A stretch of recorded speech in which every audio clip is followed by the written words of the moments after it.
ये भाई बहन, आज की रोटी की हर सदस्य मुक्ती गेले येशू ख्रिस्तांचे मधुर नावाचे सप्रेम नमस्कार। आज की दिनांक 7 मार्च 2025 शुक्रवार। सर्व वाईट गोष्टीपासून संरक्षण। परमेश्वर तुला सर्व प्रकारची संकटापासून सुरक्षित ठेवील, तो तुझ्या प्राणाचे रक्षण करेल।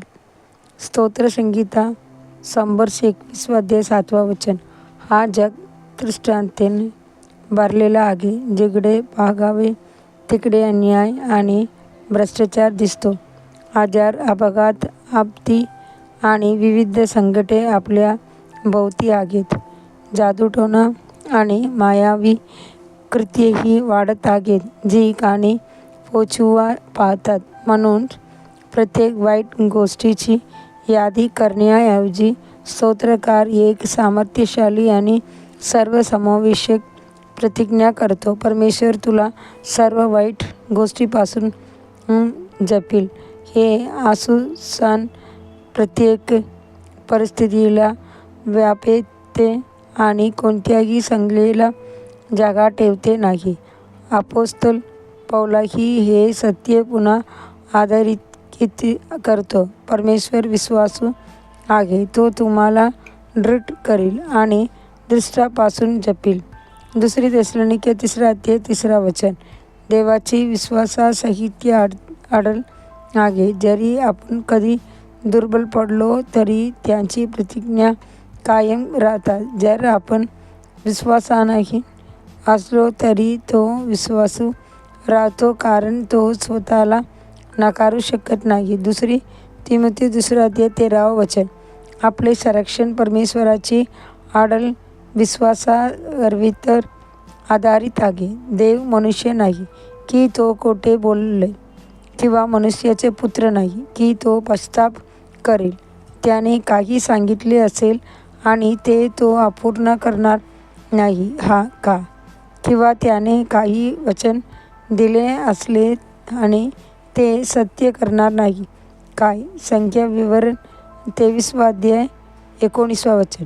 तो देव आहे जो खोटे बोलू शकत नाही। तीत 1 अध्याय 2 वचन। आणि देवासाठी खोटे बोलणे आवश्यक आहे। हिब्रू 3 अध्याय 18 वचन।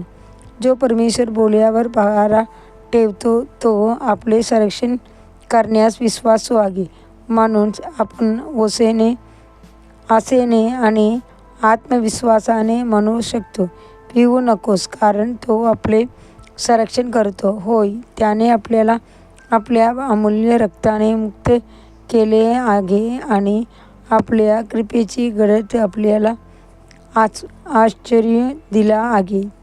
तो आपल्या संरक्षणासाठी आपल्या देवदूताने आज्ञा देतो, आपल्या भोवती अग्निमय तलवारी ठेवतो आणि अग्निरथ पाठवतो।